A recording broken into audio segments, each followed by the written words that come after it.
Muchas gracias, Marco. Este es Punto Medio en el horario estelar de Canal N. Yo soy Emil Cayó y estamos en este espacio de conversación, de discusión, en el cual vemos los temas que van más allá de la coyuntura y quizás podamos encontrar soluciones a los problemas que afectan al país.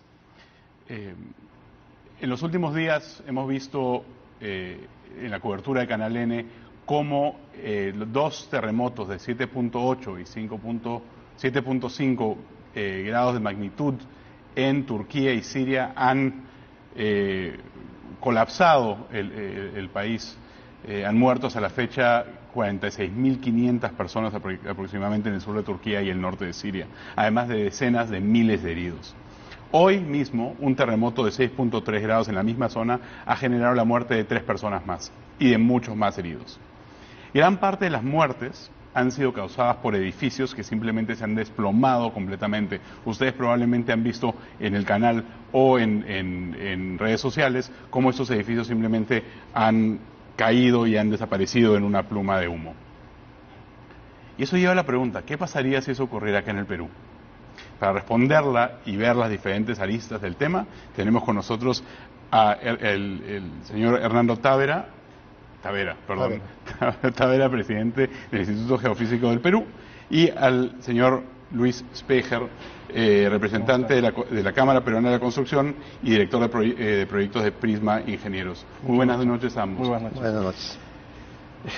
Me asusta la pregunta, pero se las tengo que hacer. ¿Qué pasaría si un terremoto de esa magnitud, agarremos el más pequeño, el de 7.5, que ya de por sí es más grande de cualquier terremoto que ocurrió en el país, pasara el día de hoy en Lima?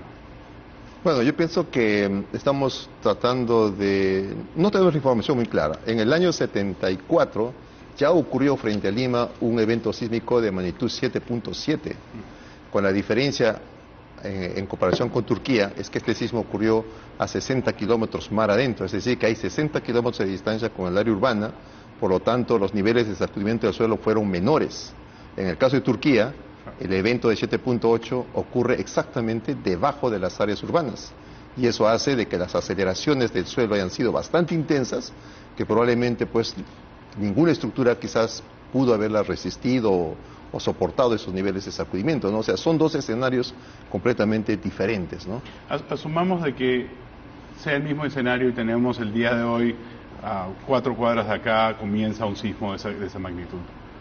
Bueno, en esa magnitud y ese nivel de profundidad deberíamos esperar también niveles de aceleración del suelo muy altos, ¿no? Y probablemente también pues tengamos un escenario similar.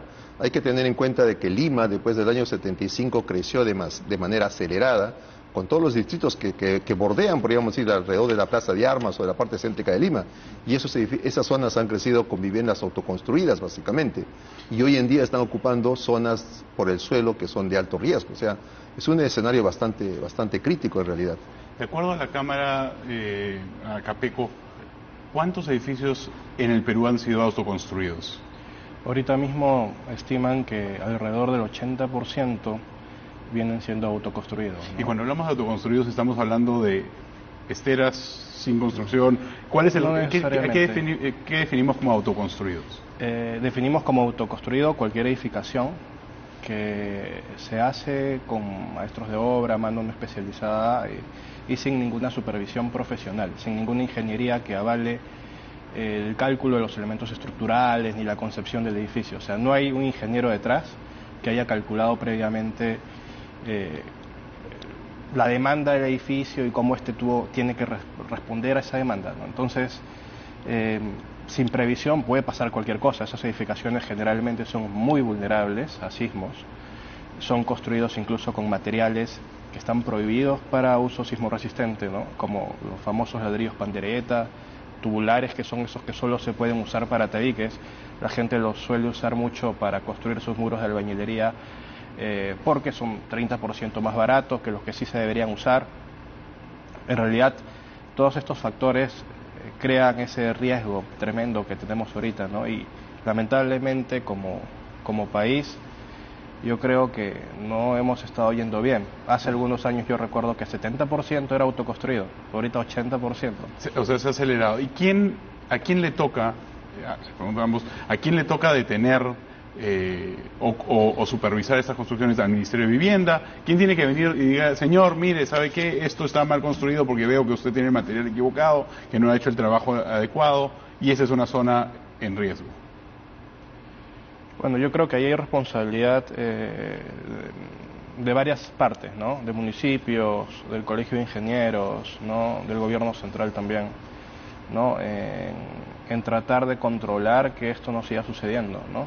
Y tratar de garantizar que las normas técnicas de edificación se cumplan. Pues es, como le digo, una tarea compleja que requiere de varias partes, requiere siempre de más factores, ¿no? Pero de repente el ingeniero tiene. El IGP tiene como parte de su mandato al Centro Sismológico Nacional, que es la institución que emite reportes, boletines, informes sobre toda la situación sísmica del país. ¿Cómo es que esa información, que me imagino que es básica para la construcción y la edificación, llega a las entidades que usan esa información para realmente decidir cómo construir sus edificios? El instituto no solamente monitorea la ocurrencia de sismos, sino que esa información que recoge la utiliza para hacer investigación. Y creo que la investigación más importante que hemos hecho en estos últimos años es del año 2015-2016, que hemos podido identificar exactamente dónde están las áreas que vienen acumulando esfuerzos y donde se deben producir los próximos grandes eventos en la zona costera. Y ahí está la zona central del Perú. Hay una zona, una área de 400 kilómetros de longitud que probablemente dé origen a un sismo de 8.8 de magnitud. Y ese dato, por ejemplo, lo ha tomado INDECI y todos los simulacros desde hace 4 años se hace utilizando como referencia este sismo, ¿no? Y a la vez también esta información es utilizada para generar lo que en ingeniería se conoce los mapas de peligro sísmico, es decir, hacer una aproximación de aquí a 100 años, 200 años, 500 años, cuál podría ser la aceleración máxima que soporte el sismo. Y en base a eso, o con esa información, es tomada en cuenta para elaborar la norma de construcción sismorresistente, que está vigente en este momento, ¿no? Claro, que es una norma que la trabaja el Ministerio de Vivienda. Claro, a través de CENSICO hay una comisión de ingenieros que son los que continuamente están fortaleciendo, mejorando la normativa, ¿no? Ahora hace poco ya han sacado una nueva versión de la normativa que se espera sea aprobada pronto por el gobierno, por el Ministerio de Vivienda, ¿no? Quien le compete. ¿Cuál es la diferencia entre la anterior y la actual? La idea es que con cada evento sísmico que ocurre en el Perú, ¿no? De magnitud importante, y los que ocurren en el extranjero, esa información que se recoge es importante porque permite, repito, fortalecer o mejorar nuestra normativa, ¿no? Y a la espera, obviamente, de que ésta sea respetada o considerada en el momento de las construcciones. Bueno, revisemos un poquito, regresando a las construcciones, hablemos sobre el tema de suministro de agua, porque obviamente una cosa es el tema de la construcción en sí, pero si se da un terremoto hay que tomar una serie de factores en cuenta. ¿Qué factores toma en cuenta Capeco a la hora de construir, pensando en sismología? Claro.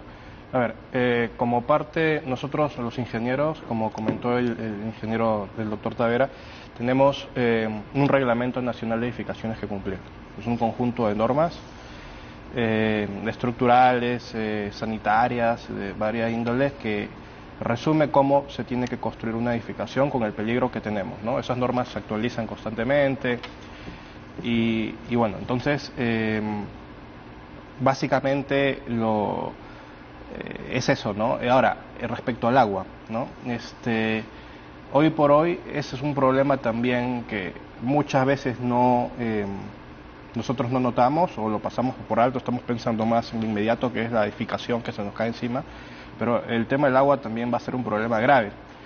¿Por qué? Porque luego del sismo se espera que la infraestructura de la red potable pues tenga daño. No solamente la infraestructura de las tuberías de concreto que llegan a las viviendas, ¿no? Y son troncales y tal, sino también es probable que en la misma central hayan daños.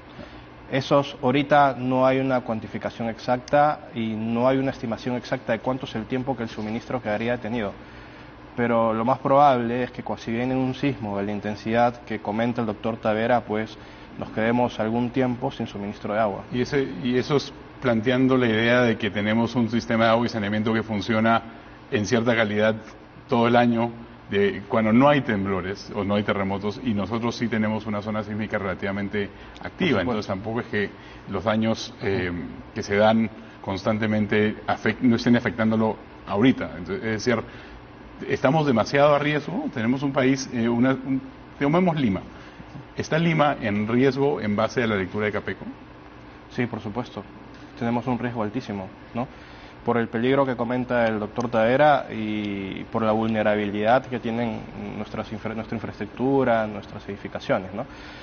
Gracias a Dios sí hay esfuerzos que vienen desarrollándose, ¿no? Por ejemplo, la Universidad Católica viene ahorita desarrollando un proyecto que, bueno, las siglas son SAPE, Suministro de Agua Potable para las Emergencias, en coordinación con CEDAPAL también, para ver de generar tanques por sectores que luego de un sismo, de un terremoto, puedan servir a la gente después de la emergencia, ¿no? Yo creo que estos esfuerzos deberían ser más apoyados, más reforzados, con la finalidad de que lo más pronto posible se ejecuten, ¿no? Claro, hay algo que es contraproducente, ¿no? ¿Por qué Chile ha mejorado la calidad de las construcciones? ¿Por qué Chile ha mejorado la respuesta a la propia población? Y increíblemente en los últimos 50, 60 años ellos han tenido cerca de una docena de eventos sísmicos importantes. Y ese aprendizaje que han tenido con cada sismo es lo que ha ido mejorando el tipo de construcción, la respuesta de la población. Quizás el error de un país como el nuestro es que no hay tanto sismo. Estamos demasiado acomodados, claro, calmados. No hay tanto sismo con el cual aprender o mejorar nuestra norma, nuestro tipo de construcción, ¿no? Pero aún así nosotros tenemos una buena cantidad de sismos al año. Estamos hablando de sismos de magnitud de 7.5, 8.0, 8.2, o sea, sismos realmente importantes, ¿no? Y hace un momento he mencionado que en el Perú no ocurre, al menos en Lima no ocurre uno desde el año 74, ¿no?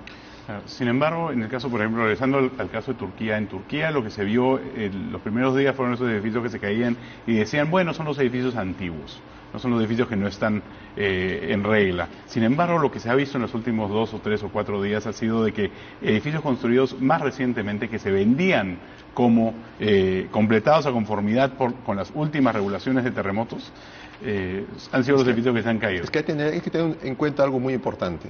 Nuestra norma de construcción, por ejemplo, la E030, considera valores máximos de aceleración del suelo del orden de 500, 550 centímetros por segundo al cuadrado, o 0.5G, como se conoce.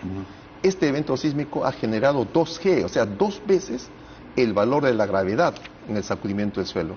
Y realmente creo yo que es complicado que una estructura sea capaz de soportar esos niveles de aceleración, esos niveles de sacudimiento tan altos. Tan altos, o sea, exactamente en la zona. Estaban vencidos, no importaba qué pasara. Mire, es la primera vez que se tiene estos niveles de sacudimiento del suelo. Primera vez, cerca de una zona urbana en todo caso, ¿no? Entonces, dado eso, dada la información, pero yo creo que me imagino que también no tan solo es en Chile donde se aprende, sino se aprende de otros casos, ¿no? ¿Qué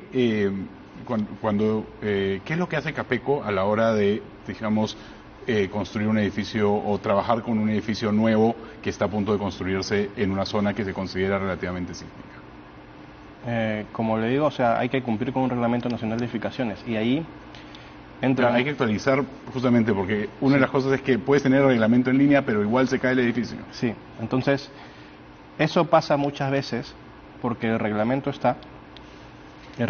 puede ser suficientemente bueno, ¿no? Creemos en el Perú que tenemos un reglamento nacional en la parte sismorresistente, bueno, que se ha sido actualizado en el 2018 y es competente a nivel de la región. Pero, claro, ahí Ingeniero Tavera también forma parte de esa actualización y del comité. Pero tenemos una norma competente, pero ahora hace falta que el Estado tenga la capacidad de garantizar el cumplimiento. Y ahí vienen una serie de temas que hasta la fecha son un problema por resolver. Nuestro mayor problema, por supuesto, es la informalidad, pero dentro de la formalidad también tenemos que hacer algunos ajustes. Por ejemplo, en la etapa de desarrollo de un proyecto hay un ingeniero estructural que se encarga de hacer cumplir porque los planos de estructuras de ese proyecto cumplan con esta normativa sismo resistente. Entonces ustedes no esperan a que el Estado les obligue a implementar, sino ustedes hacen... No, eso es normado, por ley uno tiene que cumplir. Lo que pasa es que si no hay una supervisión exhaustiva, una supervisión que realmente garantice el cumplimiento, y no hay una categorización de los ingenieros que diseñan realmente, tarde o temprano se te van a pasar cosas y vas a tener problemas como los que se han visto en Turquía. Turquía, como comentó el doctor, es un caso de aceleración muy fuerte, más allá quizás de lo que ellos esperaron. Pero en su estimación, ese tipo de evaluaciones, lo digo porque hemos visto casos de temblores menores que han afectado edificios en Lima que han sido icónicos en muchos casos. Entonces, en su estimación y en estimación de Capeco, ¿cuántas veces se hace ese trabajo exhaustivo? ¿Y quién tendría que asegurarse de que ese trabajo exhaustivo se cumpla? Hay veras partes.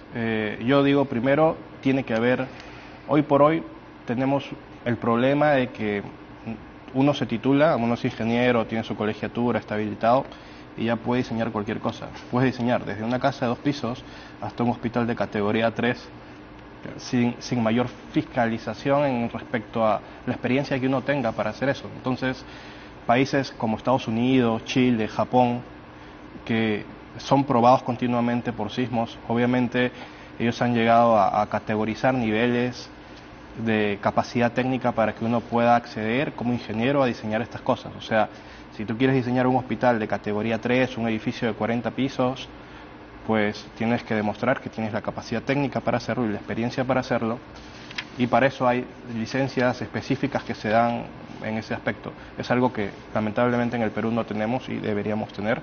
¿Quién tiene que poner ese tipo de licencias? Ese tipo de licencias tendría que ser generado, creo yo, en principio por el Colegio de Ingenieros con un comité de expertos y extenderse a los municipios, ¿no? Hoy por hoy sí hay una revisión, al margen de la experiencia que tenga el diseñador o no, las municipalidades te revisan y te aprueban el proyecto. Lo que hemos visto lamentablemente en Prisma, en nuestra oficina de cálculo, es que muchas veces la revisión de estas municipalidades no es lo suficientemente exhaustiva. ¿Porque no conocen el tema? ¿Porque ellos mismos no son ingenieros? ¿O cuál es la razón por la cual? Sí, hay ingenieros. El problema puede ser una serie de razones, ¿no? Una de ellas puede ser que no esté homologado justo la capacidad técnica de un supervisor. Por ejemplo, sin ir muy lejos, en Chile no cualquier ingeniero puede supervisar un proyecto. Tiene que ser alguien que probadamente tenga la capacidad para poder hacerlo. Y bueno, eso me imagino que es lo básico, ¿no? Que una persona pueda hacer, que sea supervisor, tiene que poder supervisar. No, lamentablemente, en proyectos privados y gubernamentales solemos encontrar supervisores que tienen muy poca experiencia, ¿no? Entonces, ese es el tema. Se debería tener igual o mayor capacidad, ¿no? Claro. ¿Y por qué no tenemos esa capacidad? Desde el lado porque me imagino que el Instituto Geofísico debe estar sacando las alarmas permanentemente y diciéndoles, oigan señores, pónganle atención a este tema. Bueno, mire, para mí el tema es bastante sencillo, ¿no? Por ejemplo, nosotros tenemos una norma de construcción. Es una ley que hay que cumplirla, ¿no? Las municipalidades tienen la responsabilidad de hacer cumplir esa ley. Pero obviamente el beneficiario, que viene a ser la misma población, no hace o no usa esa normativa. Yo le cuento, en una oportunidad Japón vino aquí después del terremoto del 2011, llegaron aquí a hacer una presentación, me pidieron que les acompañe a uno de estos, a San Juan de Urigancho, si no me equivoco, y ellos miraban con asombro la calidad de las construcciones. ¿Con asombro o con miedo? No, bueno, tenían su propia expresión, ¿no? Que miraban y se asombraban. Y cuando un colega mío le pregunta, ¿cómo hacen ustedes para que en Japón se respete la norma? Porque aquí no la respetan mucho. Y el japonés dijo, nosotros no hacemos nada, solo está en la cultura de la población. Entonces, si yo como una persona individual quiero construir una vivienda, me asesoro, y el asesoramiento está en la misma municipalidad que me da las autorizaciones, los permisos para la construcción. Pero eso no se hace, ¿no? Y eso ha permitido de que tengamos un crecimiento rápido de las ciudades con la autoconstrucción a base de las invasiones, ¿no? Y obviamente al final estamos construyendo una ciudad con alto riesgo, y no solamente Lima, casi Sí, todas las ciudades. ese era justamente mi siguiente punto, porque estamos hablando mucho de ciudades y pensamos en Lima, pero el Perú tiene varias zonas urbanas, costa, sierra y selva, y me imagino que cada una de esas tiene un riesgo diferente. Exactamente. ¿Cuáles son los riesgos principales, digamos, agarremos la costa, cuáles son los riesgos principales en la costa? Mire, desde el punto de vista sísmico, la zona de mayor potencial sísmico o riesgo sísmico, si desea, es toda la zona costera. Es decir, que todas las regiones, las 10 regiones que están a lo largo de la zona de la costa, ¿no?, son las de mayor riesgo. Y obviamente cuando uno hace una estadística de sismos, uno se da cuenta que hay más sismos históricamente y instrumentalmente en la zona centro y en la zona sur. La zona norte es menor cantidad de sismos, históricamente e instrumentalmente, ¿no? Luego viene la zona central. ¿Y eso es por el tema de las placas? ¿Por qué se da? Ahora sabemos, por ejemplo, que la deformación producto de la colisión de estas placas es menor en la región norte y Ecuador, ¿no?, que en el caso de la parte central y sur del Perú. O sea, hay mucho que explicar de esto, lo puedo hacer, pero bueno, nos va a tomar un poco de tiempo. Y la zona de cordillera es la otra zona donde de manera muy puntual están identificadas las zonas de alto riesgo. Cusco, porque están las fallas de Tambomachay, el Cañón del Colca, las fallas del Colca, Ancas por la falla de la Cordillera Blanca, Junín por la presencia de la falla Huaytapallana, es decir, San Martín por las fallas de Moyobamba, Rioja. O sea, son zonas muy puntuales donde históricamente siempre han ocurrido eventos sísmicos, ¿no? Entonces, ahí está también dibujada el nivel de riesgo. Tomemos Cusco como ejemplo por un tema de construcción, porque Cusco tiene una serie de normativas de construcción que van más que nada para mantener el diseño de la ciudad y que mantenga su imagen paisajística y además que está alineada con los reglamentos de UNESCO. Cusco, como ciudad, ¿en qué tanto riesgo estaría? Mire, por ese tipo de construcción? Si imaginamos Cusco, ¿no?, básicamente muy cerca de la parte norte del Cusco hay un sistema de fallas que se conoce como Tambomachay, y empieza por una falla que se llama Surite, pasa por la zona del Cusco y llega hasta la frontera de Puno. Es decir, que Cusco prácticamente está dividida por este gran sistema de fallas de pequeñas longitudes que han generado sismos de magnitud 5.4, 5.6 hasta 6 probablemente, ¿no? Y esos niveles de sacudimiento que han generado han producido daños en viviendas precarias, ¿no? Y el último sismo importante es del año 86, ¿no? Pero evidentemente no es muy recurrente en el tiempo. Tiene que tomarse bastante tiempo para la acumulación de esfuerzos, ¿no? Entonces, por eso es que no tenemos ahorita un patrón que nos diga, ¿no?, si las viviendas que se tiene ahora mismo en el Cusco soportarían un sismo. No podemos hacerlo, porque en los últimos 50 años no ha habido un sismo importante. ¿Cómo trabaja Capeco en ese tipo de circunstancias? ¿Cómo trabaja su propia Prisma en situaciones en la cual tiene que construir, estableciendo ciertos reglamentos históricos, el tema del UNESCO, etcétera?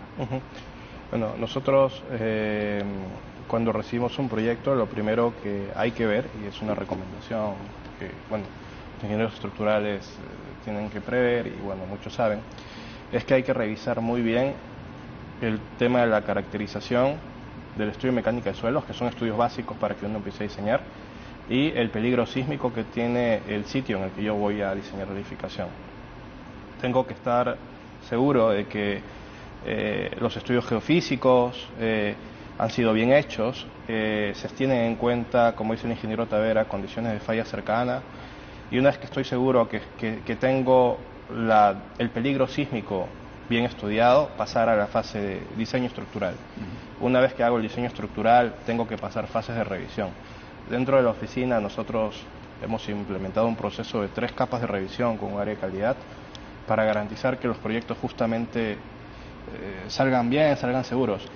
Y si es que hay observaciones dentro de Prisma, porque somos humanos, entonces en la primera revisión te das cuenta que al ingeniero se le pasaron cosas, somos humanos, se nos pasan cosas. Entonces, si no hay una revisión de pares en los proyectos de ingeniería, pues cosas se nos van a trasladar a la obra, se van a ejecutar mal, ¿no? Entonces es algo muy importante que tenemos que considerar. ¿Cuántas veces, y eso es simplemente por curiosidad, cuántas veces usted ha presentado un proyecto y les han dicho, miren esto, porque me imagino que estas cosas son costosas, o sea, no es un tema de simplemente construir un edificio, sino que además considerar las diferentes condiciones sísmicas, y les han dicho, mire, ¿sabe qué? cortar un poquito acá, ¿dónde podemos ajustar el precio con respecto a eso? ¿Qué tan seguido pasa eso? Lo vemos mucho en la calidad de estudios básicos muchas veces. O sea, a veces el cliente o algunas entidades tratan de reducir un poco los costos en la determinación del peligro sísmico. No nos ha llegado un caso en el que digan, oye, ¿sabes qué? Baje la calidad de los materiales, porque en principio nosotros no podríamos como ingenieros aceptar eso por el nivel de responsabilidad que tenemos. Claro. Entonces, de ninguna manera. Pero sí somos incidentes, bien incidentes, cuando vemos que hay algo que no está correcto, ¿no? Eso sí, de todas maneras, por un nivel de responsabilidad. Si no está bien caracterizado tu estudio de mecánica de suelo, si tienes un problema ahí, nosotros no podemos empezar el diseño estructural hasta que lo soluciones, ¿no? Hay tecnologías relativamente modernas de protección sísmica que toman en cuenta el aislamiento sísmico y la disipación de energía. Cuéntenos un poco, cuéntenos usted sobre el aislamiento sísmico primero, para entender qué es. Uh-huh. Sí, es una tecnología que fue desarrollada, inventada en el 75 por Bill Robinson en Nueva Zelanda. No es tan antigua la tecnología, ¿no? El 75 no han pasado tantos años tampoco, ¿no? Claro.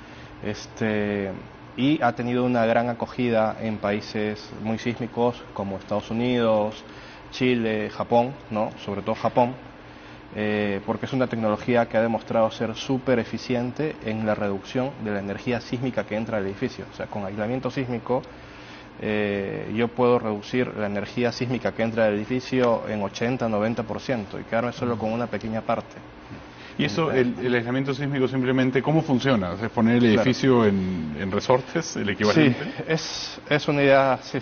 Es básicamente, la idea es que yo tengo mi edificio y tengo mi terreno, y lo que voy a buscar es desacoplar al edificio del suelo, poniendo una interfaz flexible. Entonces, cuando el suelo se mueve por el movimiento sísmico, el edificio trata de quedarse en su sitio. No se queda exactamente en su sitio porque no hay sistema perfecto, sería idealizarlo, pero hay mucho menos deformación. El edificio trata de moverse como una sola cosa, ¿no? Y se usan aisladores sísmicos, que son dispositivos que van debajo de cada columna y bueno, de esa manera se logra proteger, ¿no? Por ejemplo, justo volviendo al tema de la cultura de prevención que comentaba el doctor Tadera, en Japón la cultura de prevención es muy alta. Desde pequeños los niños se les enseña que viven en una zona de riesgo y cómo tienen que comportarse y pensar a la hora de ejecutar sus edificaciones. Obviamente en esos países, Chile, Japón, nadie se arriesga a invertir en un edificio autoconstruido porque sabe que en 10 años, en 15 años, en 5 años, si tiene mala suerte, se va a ser probado su edificio con un sismo de movimiento fuerte. Entonces es perder la inversión muy pronto y la gente ya está acostumbrada a eso, ¿no? Acá en el Perú el silencio sísmico nos da una falsa seguridad y nos permite hacer este tipo de cosas. Pero en Japón el aislamiento sísmico es ampliamente usado. A mí me sorprendió cuando vinieron al Perú expertos también en aislamiento de Japón y comentaron. Los japoneses vienen bien seguidos para verte. Creo que fueron los mismos japoneses. Fue el mismo viaje. Lo mismo de repente. Sí. Y comentaron que en el Perú, en Japón, ellos tienen 4.700 edificios aislados. Claro. 4.700. Esa era mi pregunta siguiente. ¿Cuántos edificios aislados tenemos en el Perú? Debemos estar alrededor de los 100. Chile ahorita Eso no son muchos. No son tantos, ¿no? Pero la mayoría son hospitales, porque la norma peruana exige que los hospitales y las clínicas grandes, de categoría 2 para arriba, en las zonas de mayor sismicidad, tengan aislamiento para proteger justamente la inversión. Claro. ¿No? Ahora, eso es normativo y por eso hay edificios aislados. En vivienda y en oficinas no hay tanto. Sin embargo, si uno veía la distribución de los edificios en Japón, la mayor parte de edificios con aislamiento sísmico eran oficinas y viviendas. Es decir, en Japón la gente tenía la cultura sísmica de decir, oye, quiero proteger mi inversión, quiero proteger mi vida y yo voy a pedirle al mercado un edificio aislado, voy a preferir comprar edificios aislados. Entonces el mercado responde con más edificios. Entonces, en porcentaje en Japón, digamos, estamos hablando de un gran número de 50%, 60%. Respecto a la totalidad de edificios aislados, estamos hablando de que el 70% más o menos, 80% son sector vivienda y oficinas con aislamiento. Y en el Perú estamos hablando de 1%, 2%. En porcentajes es menos de 0,1 creo.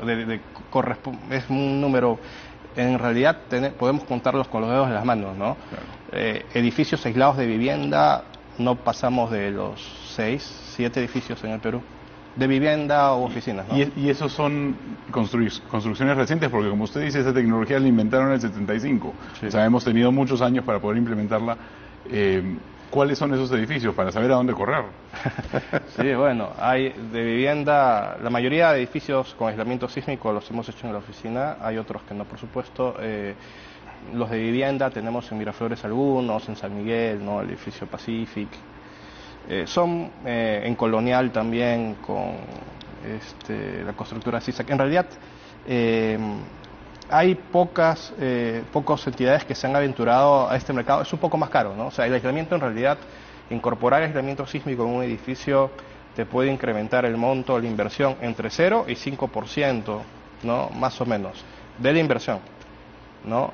Pero de 0 a 5% sí. De una inversión que en un país sísmico... vale la pena, porque es abismal la diferencia de comportamiento. Y eso es algo que la población también debe de saber, ¿no? Y es algo que siempre conversamos. Los ingenieros estructurales, cuando diseñamos un edificio con la normativa vigente, con la normativa sismoresistente, y es así en cualquier parte del mundo, en Estados Unidos, en Japón, en Chile, en cualquier país sísmico, lo que hacemos es calculamos la demanda de sismo que va a entrar en la estructura y la dividimos entre 6, entre 4, entre 7, ¿no? Y es así, le ponemos esa fracción de la demanda sísmica a la estructura, 25% del sismo, no le ponemos todo. Entonces obviamente surge la pregunta, oye, ¿y cómo aguantas si el sismo le quiere poner 100% y tú le pones 25% de resistencia a la estructura? Lo que hacemos es detallar las columnas y las vigas y la geometría del edificio para que se pueda deformar. El edificio, el sismo quiere poner 100%, el edificio dice, ¿sabes qué? Aguanto 25% y el resto lo voy a absorber como deformación y me voy a dañar en ese proceso. Entonces la norma sismoresistente solo te dice, ¿sabes qué? Como ingeniero estructural en el Perú y en el mundo, uno tiene que cumplir que si tu edificio es convencional de base fija, simplemente no se le caiga a la gente y permite evacuar. Lo básico. El edificio puede quedar dañadísimo, puede estar tan dañado que necesite ser demolido y ya inviablemente es reforzarlo, ¿no? Pero al final de cuentas lo importante es que la gente sobreviva. Es importante que la gente es algo que no pasó en Turquía, donde el edificio simplemente se desplomó completamente. Correcto.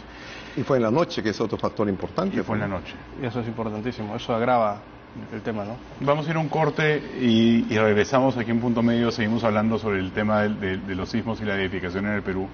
Quédese con nosotros.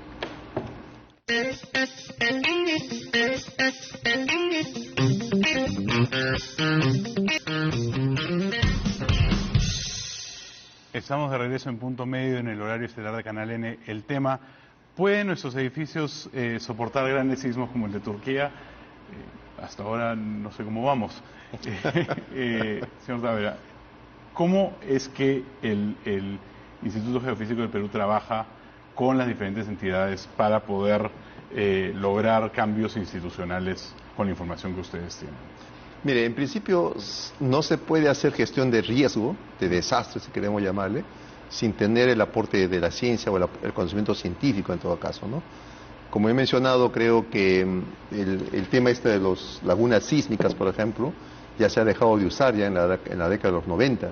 Ahora se habla de zonas de acoplamiento máximo, porque ahora hemos sido capaces ya con la ciencia de determinar milimétricamente, podría decir, el área que va a generar el sismo y la cantidad de energía que va a liberar el sismo, ¿no? ¿Qué significa acoplamiento máximo? Perdón. A ver, cuando hablábamos de lagunas sísmicas o silencio sísmico, simplemente en un mapa poníamos los grandes sismos que han ocurrido en el pasado y veíamos dónde falta sismos. Entonces decíamos, acá hay una zona de vacío, una zona de silencio. Porque se asume de que no va a haber un temblor en el mismo sitio. Exactamente. Donde podría pasar. O sea, es una laguna sísmica, es una zona donde está rodeada por una zona que ocurrió un sismo y aquí falta un sismo. Pero ahora, con la técnica del monitoreo con estaciones geodésicas, uno puede medir exactamente la velocidad o el desplazamiento de las placas tectónicas. Entonces, uno coloca a lo largo de la costa de Perú, por ejemplo, GPS, ¿no?, que están monitoreando ese movimiento de la placa, y uno puede saber dónde la placa se mueve y dónde no se mueve.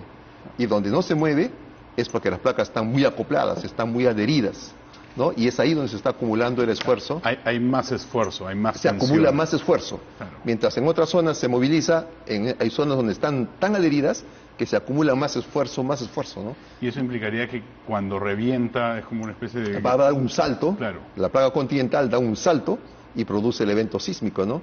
Y ese salto ya no es un punto como se pensaba antes, ahora es un área bastante grande. En el caso de Turquía han sido 200 kilómetros de longitud de ruptura, por ejemplo, ¿no? Entonces da un salto y se produce toda esta liberación. Esas zonas se conocen como zonas de acoplamiento sísmico. Y eso se ha hecho para el Perú, y como mencioné hace un momento, eso se ha utilizado para que INDECI, por lo menos los simulacros ya no sean hechos para un sismo de magnitud 8, sino de 8.8. Y también toda esa información se ha utilizado para generar los mapas de peligro sísmico, que son las aceleraciones probabilísticas que pueden ocurrir de acá a 200, 500 años, que es muy útil para la ingeniería. ¿Por qué es muy útil? Lo mencionó antes, ¿por qué es muy útil tener mapas a 200 años? ¿Por qué? Porque tenemos que intentar saber cuál puede ser el sismo más grande que puede ocurrir de acá a 100 años. Porque hay obras que se hacen con un tiempo de vida de 100 años, 200 años, 500 años. Las grandes obras de represas, por ejemplo, para 500 años, 1000 años. Entonces uno tiene que estimar de manera probabilística cuál sería la aceleración del suelo en ese periodo de tiempo, para que con ese valor se pueda diseñar la estructura, ¿no? Claro. Eso es importantísimo. Entonces, en eso se basa básicamente la contribución que se viene haciendo. Claro, pero considerando las circunstancias y considerando que el país, que es un tema, por más de que pueda ser medido, ¿es suficiente las normas de INDECI para poder evacuar edificios en base a la lectura de Capeco? ¿Eso es suficiente o es solamente una pequeña parte del total de acciones que se deberían tomar? Bueno, creemos que las recomendaciones que se tienen hasta el momento lamentablemente no suelen ser suficientes. Por ejemplo, ¿no? El tema de la mochila es una muy buena práctica, obviamente se recomienda que todos lo hagan, pero en realidad la real prevención está en que seamos capaces como sociedad de garantizar que no se nos van a caer encima los edificios, porque poco van a servir las mochilas si me caigo con todo, si se me cae el edificio encima con mochila y todo, es difícil evacuar. Generalmente, el ingeniero Tavera me corregirá, pero hemos visto en la oficina, según los espectros de aceleración, que los terremotos que tenemos de subducción en Chile, en Perú, a veces te dan barreras de tiempo cortas entre la que uno siente el evento y viene el movimiento fuerte realmente. Estamos hablando de una barrera de 10 segundos, en algunos casos 15, depende del sismo y de la profundidad y donde este sea, pero con un tiempo tan corto, pocas personas tendrán la oportunidad de salir de una edificación vulnerable. Y bueno, durante el movimiento fuerte, nunca los limeños que no hemos estado en un terremoto fuerte en otro lado, hemos tenido la experiencia de un terremoto fuerte realmente, de un sismo de movimiento fuerte, ¿no? Uno no se puede mantener en pie prácticamente la aceleración. ¿Se podría decir que el último terremoto fuerte que ha vivido el Perú ha sido el de 2007? El de 2007. En zona costera. En Pisco. Sí. Y eso, el daño a Pisco fue tremendo. Claro. Total. Entonces, y no solo afectó Pisco, sino afectó... La aceleración del suelo en Pisco fue de 350 a 400, ¿no? En otras palabras, de punto 3 a punto 4G. En Turquía fue 2G. Entonces se duplicó. 4 veces Claro. prácticamente, ¿no? Entonces, y aún así se tuvo daños, obviamente por la calidad de las construcciones. ¿Y por la falta de preparación? Por la falta de preparación, es importante la respuesta de la población. La pregunta que ha hecho un momento, cada año que se hacen los simulacros, siempre la estadística de INDECI es que el 30% de la población participa. Hay un 70% que no participa, ¿no? Y obviamente ese 70% puede ser afectado, y cuando ocurre el evento sísmico, ese 70% son los que reclaman más derechos que el que se preparó, ¿no? Entonces hay un problema grave que siempre recae en la parte de la cultura, ¿no? Sí, es interesante porque hay dos partes. Hay la parte que dice, no voy a participar del simulacro, y hay la parte que dice, va a haber un gran temblor pronto en el Perú, un gran terremoto, y tenemos que estar preparados. ¿Estamos preparados? Para estar preparados hay dos factores: la calidad de la construcción y la cultura de la población. Entonces, por la calidad de construcción, como ya hemos conversado, hay mucho problema, ¿no? Y para la parte de la cultura, el problema también es bastante importante, Entonces, como sociedad diaria urbana, realmente nos falta mucha preparación. Y probablemente nos falta estar como Chile, ¿no? Como he mencionado hace un momento, ¿no? Tener más sismos con los cuales podemos prepararnos, ¿no? Para un sismo grande que pueda ocurrir en algún Más momento. sismos pequeños. Sería interesante, yo pienso. ¿Qué podemos hacer, dadas las circunstancias, porque tampoco es que podemos pedir los sismos o claro, imaginamos que van a venir, a nivel individual como comunidad versus qué le toca hacer al Estado? Porque hay cosas que nosotros podemos hacer como personas, prepararnos en nuestras mochilas, como comunidad, acciones como construcciones, pero de esto, ¿qué parte le tocaría hacer al Estado? Pues yo creo que el Estado ha cumplido su rol dando las leyes, los lineamientos con los cuales nosotros tendríamos que desarrollarnos como sociedad, ¿no? Con la construcción y con la parte de la cultura, ¿no? Pero realmente no hay esa respuesta con la debida responsabilidad que uno quisiera. Claro, y ahí es donde entramos a la parte de cuántos ingenieros, constructores, arquitectos cumplen las normas que se establecen en las leyes. La cabalidad, digamos, ¿no? Puedo cumplirlos a medios también. Claro, en el caso de Turquía, las fuerzas de seguridad turcas han detenido como a una docena de personas, entre ellos constructores, arquitectos y aparejadores. Ya van como 130, creo. Varios, sí. Relacionados con las decenas de miles de edificios destruidos, y les han echado la culpa, les están diciendo, ustedes han sido responsables. Si eso pasara en Perú, probablemente eso también pasaría acá. O sea, bueno, más allá de que pase o no, ¿sería la responsabilidad, caería sobre esos constructores? Definitivamente, alguna, sí, yo creo que si tenemos edificaciones nuevas que han tenido que cumplir con la normativa y garantizar que el edificio no se le tiene que caer a la gente, que es el objetivo de las normas, el edificio se cae, habría que ver cuál es el problema. Si la demanda estuvo dentro de lo esperado y se cayó, ahí hay un problema de qué pasó y se hacen investigaciones y habrán responsables, por supuesto. Los ingenieros somos civil y penalmente responsables por el trabajo que hacemos, ¿no? Entonces... pero sin embargo me ha contado de que solamente 6 edificios cumplen con ciertos procesos. No, perdón, pero el tema de aislamiento sísmico, que es una de las medidas más seguras, por ponerlo así. El aislamiento sísmico es una tecnología que ayuda a mejorar el desempeño de las edificaciones tremendamente. Ya yo no diseño para que el edificio no se caiga, sino diseño esos edificios para que luego de un evento fuerte continúen operativos, la gente pueda seguir viviendo, no se dañe, la gente proteja su inversión por 5% más, se debería hacer. La gente no suele conocer mucho esta tecnología, por eso tal vez no se... ¿Qué otras tecnologías hay? Porque también hay la de disipación de energía. Bien, también el aislamiento sísmico ha demostrado ser la alternativa más eficaz para reducción de la demanda sísmica. Tiene también, como todos, sus contras. Por ejemplo, en aislamiento sísmico yo le confío la seguridad sísmica a un sistema. Entonces requiere que tenga un expertise importante en el tema y requiere una supervisión adecuada, porque si yo cometo un error diseñando un edificio con aislamiento sísmico, estoy comprometiendo gravemente toda la seguridad del edificio. Lamentablemente hemos visto casos también de personas que no tienen experiencia y han cometido estos errores y, en fin, ¿no? Veremos cuando venga. Son errores no pequeños. No, son errores peligrosos. Claro. Entonces, es muy importante, por eso decía yo, que caractericemos bien qué ingeniero está capacitado técnicamente para diseñar qué. Y que hay una supervisión que garantice exhaustivamente que eso está bien diseñado, ¿no? Como es en el caso de Chile y Japón. Ahora, el aislamiento es una parte, la disipación es otro mecanismo. Los edificios aislados tienen sus limitaciones también. El aislamiento no se puede usar cuando ya pierde eficiencia cuando tienes un edificio muy esbelto, una torre muy alta. ¿Qué torre calificaría como torre muy alta o muy esbelta digamos en Lima? A ver, bueno, tenemos torres altas como el Banco de la Nación, no tenemos que ir a esos extremos, ¿no? Tenemos edificios de vivienda que tienen 30 pisos, 20, a partir de 20 pisos, ya estamos hablando de edificaciones que con aislamiento se complica un poco su... bueno, en Chile se han aislado edificaciones hasta de 33 pisos, me parece, ¿no?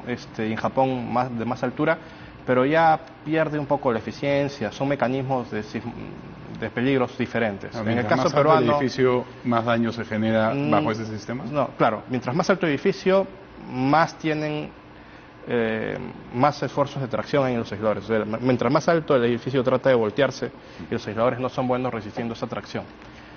Ahora, hay otras alternativas cuando se tienen esos casos o suelos muy blandos. en los que el aislamiento de repente no es conveniente. Hay otras tecnologías en el mundo también para ayudar al edificio a que resista con menor daño el sismo, ¿no? Como los disipadores, hay varios tipos, hay viscosos, hay friccionales, hay de pandeo restringido. Hay una serie de tecnologías que como ingenieros podemos utilizar para mejorar el desempeño de los edificios. ¿Qué tanto se usan? Lamentablemente en el Perú, como les digo, muy poco, solamente para hospitales y clínicas porque es obligatorio por ley el aislamiento. Y la disipación ya ha dejado... Es interesante que lo diga como obligatorio por ley, porque hablando de las leyes, justamente decíamos que las leyes están planteadas de cierta manera y el Estado cumplió su rol, pero no debería ser opción para el Estado y decir que ciertas construcciones en ciertas zonas de riesgo tienen que tener esa tecnología. Bueno, en principio, como se ha mencionado, esta técnica es nueva. Entonces, la normativa de ser obligatorio es reciente. Es que hay que pensar también cuántos hospitales se han construido recientemente. O sea, no es que haya el boom de la construcción de hospitales, ¿no? Pero los últimos que se han construido tienen esa facilidad que da la ingeniería, ¿no? Entonces, y pienso que como Estado, obviamente, tiene que asegurar básicamente los centros hospitalarios, tiene que asegurar la parte de, de servicios básicos para el día a día de la misma población, ¿no? Claro. Creo que ahí está la responsabilidad básicamente. Vamos a ir a una segunda pausa y regresamos en punto medio con esta conversación sobre temblores que todavía da mucho que hablar. Nos vemos en un momento.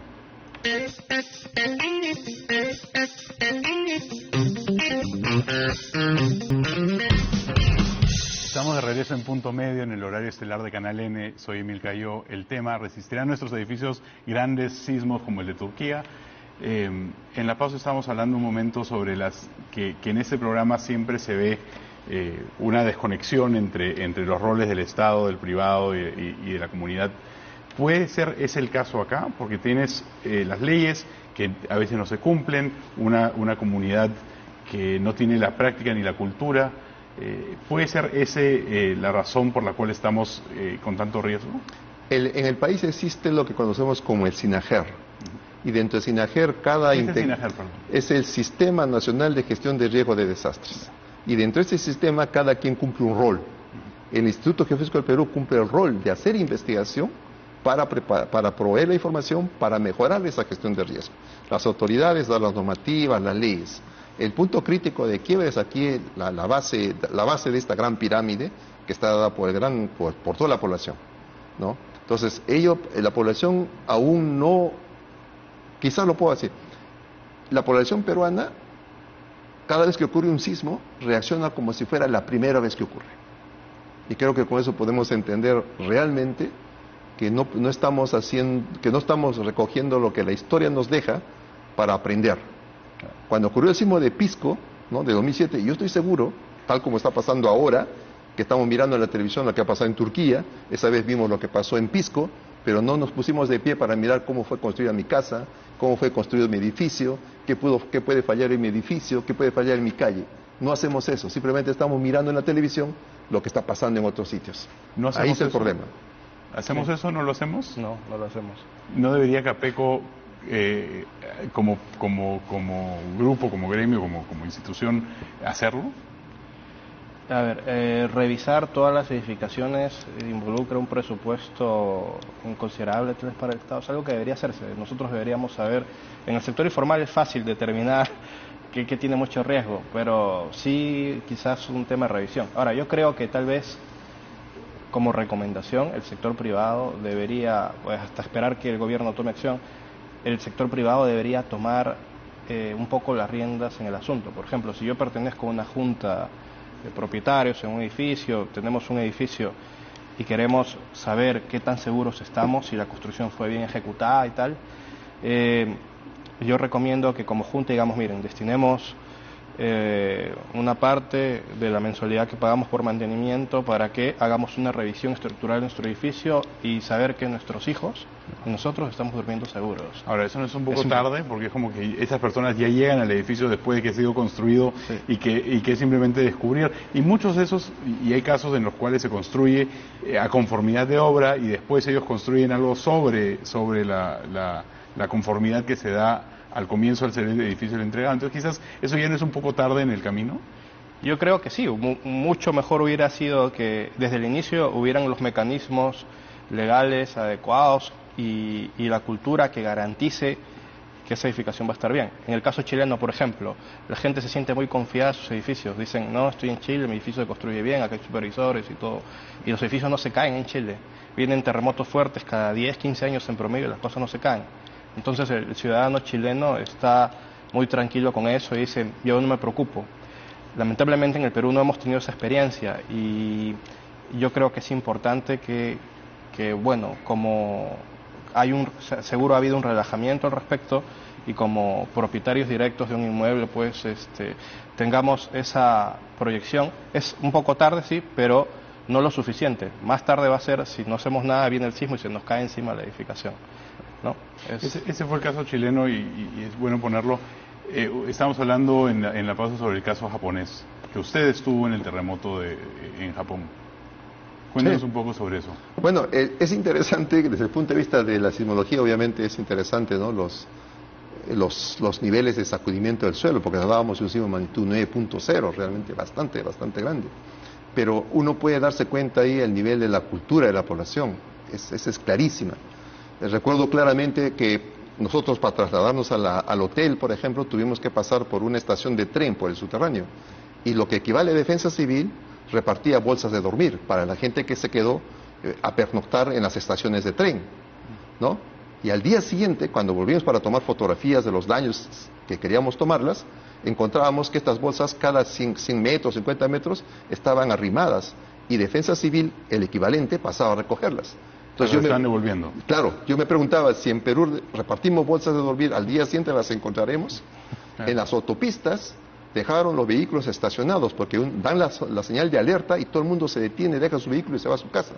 Entonces, si eso pasa aquí en Perú, si yo dejo mi vehículo en una calle de Lima, ¿la encontraré al día siguiente? ¿Cuánta gente perderíamos si es que se quedan en su vehículo durante un temblor, un sismo fuerte? El tema ahí es que realmente el país prácticamente se quede paralizado, que no se movilicen vehículos, que no haya ningún tipo de tren o buses en movimiento, sino toda la gente simplemente se traslada a pie, se moviliza a pie, ¿no? Y los que viven cerca, obviamente, ¿no? Pero uno se queda sorprendido de ese nivel de respuesta de la población, ¿no? Cómo es que se tiene que reaccionar. Y realmente uno, pues, cuando vuelve uno al Perú se da cuenta todo lo que nos falta por aprender, ¿no? Y como se ha mencionado, Japón ocurre sismos cada nada, Chile cada nada, ¿no? Y aquí no está ocurriendo, ¿no? Entonces probablemente pues nos falte un poco de lecciones que aprender. ¿Cómo cambiamos la cultura en la construcción? Bueno, es un labor que va a meritar tiempo, inversión de tiempo. Esa es la parte esa es la forma más efectiva. Tener un sismo fuerte cada 10 años te hace aprender rápido. O sea, literalmente un sacudón a todos para que se pongan las pilas. Obviamente es muy triste, ¿no? Lamentamos mucho lo que ha pasado en Turquía, pero esta mala suerte que tienen los países altamente sísmicos se vuelve una buena suerte porque, bueno, se vuelven resilientes. El ser humano se adapta siempre, entonces, a las adversidades. Si tienes la adversidad de tener un sismo fuerte cada 10 años, te vas a adaptar. Lo mismo sucedería en Perú, pero sería, yo creo que ya mirando las experiencias internacionales debemos ser más inteligentes que eso. Debemos no esperar que nos suceda, sino ya estar preparados porque sabemos que nos puede suceder y evitar ese gran coste de paralizar la ciudad, que es mucho más caro, tener que reconstruir, que es mucho más caro, y las invaluables pérdidas humanas, ¿no? Entonces, ¿Podría Capeco, desde su rol como Cámara Peruana, comenzar o trabajar quizás con el Instituto Geofísico un trabajo de concientización? Puede llevar al señor Távera para que le cuente a los constructores o a los ingenieros el impacto de su trabajo. Yo creo que es importantísimo que haya esa labor de concientización periódico, ¿no? Saludo lo que están haciendo en este canal y Capeco con lo que está también la intención que tiene de difundir un poco el tema, pero debería ser más repetitivo para que todos podamos saber qué alternativas tenemos, cómo está la situación, qué tecnologías existen ahorita en el mercado o yo debería exigir, los seguros también que yo puedo prever sabiendo que mi edificio no es una inversión segura, sino que el terremoto lo puede dejar inhabitable. Entonces, todas estas circunstancias nos permiten a nosotros prever, ¿no?